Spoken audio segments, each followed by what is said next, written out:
Oh hello, welcome to another video, and today we're going to have my model review and assembly guide for the kill team Hand of the Archon. That's the new Dark Eldar kill team that came in Soul Shackle because the box finally arrived yesterday. That's Tuesday, the Tuesday after the release date, more on that at the end. And I assembled like a madman after I got home from work, and so now here's the fruits of my labour. So we're going to start off with the Arch Cyberite. So the Arch Cyberite is one of the more interesting little kits to talk about. So you've got three basic versions. Here you can have the Blast Pistol with the brand new Poison Sword, Venom Sword. You can have a Splinter Pistol with the Power Sword, or you can have a basic gun. So this isn't the rules review, that's coming tomorrow. We're going to talk more about the rules and stuff tomorrow, but the default pick is very much the Blast Pistol and the Venom Blade. That's what you're going to be taking, like in, I don't want to say every game, because I do think there's a case for other things, but I think in 95% of games you're going to be taking the Blast Pistol and the Venom Sword. Putting this together is quite interesting. So every time you look at the instructions here, if a part starts with a C, that's on the new upgrade sprue, and if a part starts with a B, that's on the bog standard sort of Dark Eldar Cabalite Warrior sprue. So it tells you here specifically which legs it wants to use. It wants to use leg B, and then you've got a new front plate, which is from the accessory sprue, all cosmetic. You can see here it's got like a feather on and a medallion and some extra stuff to paint. And then that goes on to the particular back B25, which has the hollow to mate your choice of one of these three. Back ornaments, of course I went for the cool one, which is the middle one. The flag's really dorky. This thing looks like it belongs in Harlequins. And then you put your weapons on. So you got your Blast Pistol and your brand new Venom Sword off the accessory sprue. And then you've got options. So you can, of course, build them with an Impractical Whip or a Power Sword and a Splinter Pistol.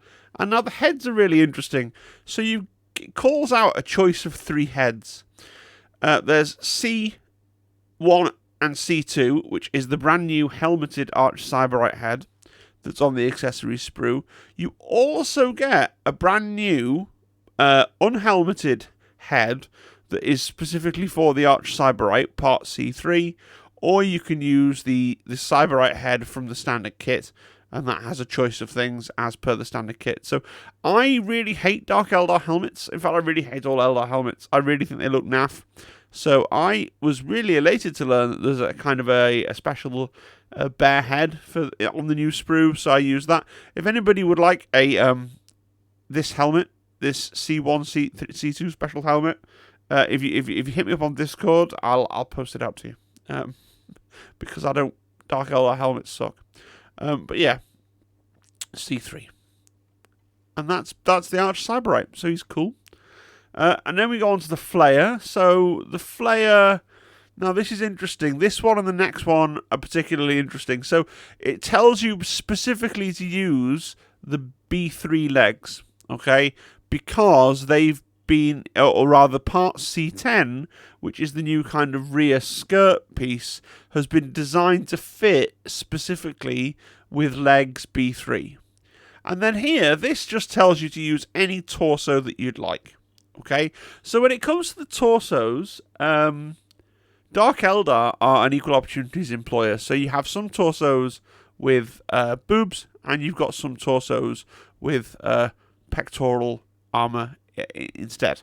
So the reason I mention this is not just because I like to talk about breasts. It's because some of the specialists have heads which are female gendered heads, and so you just kind of, if you're just bashing them together really quickly, you might end up with a slightly strange, slightly androgynous looking Dark Eldar, which, hey, that might be to your tastes, but at least make it a choice that you kind of have realised what's happening here, and that you don't run out of the heads of the relevant gender to match the relevant torsos that you have, and end up built 9 models and then have a model that you're not happy with, right? If you're happy with it, then that's great, but just it's an announcement so that you are aware of what's going on with that. So I went for obviously this helmet. This could be a male or a female Dark Elf under here. So I went for this kind of chest. It's one of the male chests with the kind of leather and spikes bit going on, because I figure the flare looks pretty brutal. So that's cool. I also like the idea of him being male because it better echoes the racks that are all, I think, they all look male. Yeah. And then you've got two little sword arms, they glue on. The head with a separate neck piece, which is a bit strange, but it's fine. All went together, no problems. And then we come on to the Disciple of... Wow, that I've clearly made the best PowerPoint. Disciple of Yelindra, that is supposed to say. But looking at the screen, you wouldn't get that.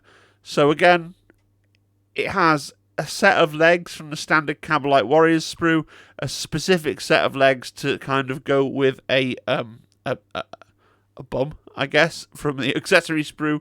With it's got some more of these grenades on it, and then that just goes with any torso you like. Although I would suggest, as I said, female torso. I don't want to belabor the point; it's a bit awkward. And then you've got the new head, the new pistol, and the arm throwing a grenade, which looks like it'd be fiddly to put together, but actually it's fine. You can see over here it's basically the smoke is attached to half of the van brace, so you match the two van braces together and there's no problem there. And then we've got the Crimson Duelist, which is our sort of pseudo witch. So now we've moved into the territory where they don't care what legs or torsos you're using. Okay, so yeah, you just pick the set of legs that you'd like to use, pick the torso that you'd like to use. Again, with the witch, I probably would advise a female torso. Then you've got your witch head to go on from your accessory sprue, and your two arms to go on as well. You can tell from the picture that's really zoomed in that I had a bit of a whoopsie with the glue. I'm happy to report, you know, now that they're all sprayed up, they're going to be blue. Now that they're all sprayed up, you can't see anything else as a silhouette. But as you will see when I get around to painting them and posting the pictures, that also looks absolutely fine. It was really thin glue, but it has made it go shiny for that picture. I apologise about that. So then we move on to the Sky Splinter Assassin. So here's another one where I deviated from the... I did deviate somewhat from the instructions here, actually, for the first time. So the Sky Splinter Assassin, again, it's any legs that you like with any torso that you like. I kind of just looked at them and decided I was going to make my Sky Splinter Assassin a girl. By default, it comes with a helmeted head. So again, I haven't used this special piece C19, which is a helmeted head with feathers. If anybody is kit bashing, like maybe they didn't get their Soul Shackle box, and it would help them out to have this piece C19 along with the Sergeant head from the other sprue. Like I say, hit me up on Discord and I'll pop it in the post for you, okay? And then you put the bird on and put the giant cannon on that's a bit beefier than the usual cannon. And hopefully nobody's going to be like, oh, that's a conversion. That's not obviously what it is, because it's got a bird. It's fine. Maybe you can argue that the lack of the helmeted crest, would the helmet have made the model like a few microns? I think the bird's taller, right? I think the bird's taller, so yeah, a little bit of a head swap there, just to make that fit my helmetless aesthetic that I'm going for with this team. Right, then we have the Elixir Count. Are we going for Elixir Count, community? Right, I mean, he is... now, this model... Okay, first of all, it's any torso and any legs that you want, but I would say his head looks, to me anyway, fairly male, so you probably want to go for a male torso. Now, the only part of this whole build process that caused me sort of psychic pain was trying to build this guy's arms. The join here between C25 and C24, where you're trying to put his fingers on his hand, is really, really painful. The best way I found to do it eventually was to just get the two pieces C24, C25, dry fit them a bunch. When you're pretty sure you've got the angle, you sort of feel like it's going together properly, you glue those two pieces together first, and then try and glue that assembly onto the torso. Trying to put one arm on the torso and then the other arm on the torso and meet them in the middle just didn't work for me.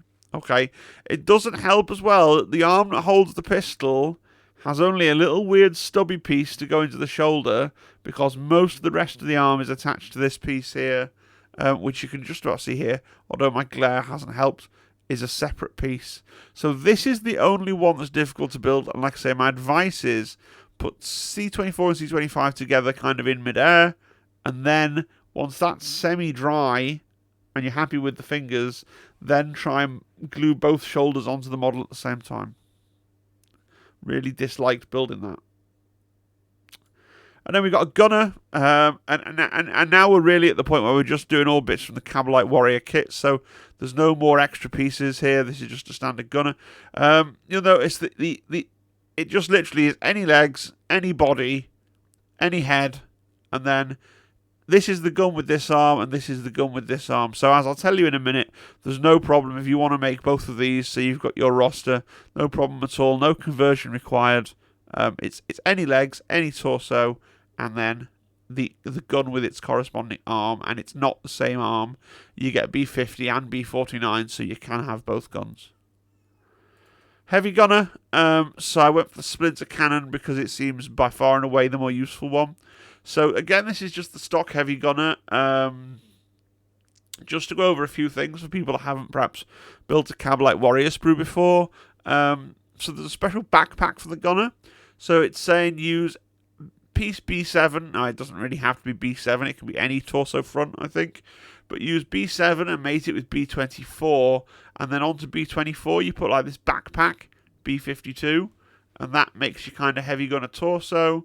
And then you build your gun. You either build your splinter cannon by putting the arm on top of the gun there. Or you build your dark lance by putting in the little tripod. And then the gun and then the arm. And then they've put him on these kneeling legs. He looked kind of cool. I've used the same kneeling legs. It's kind of sweet.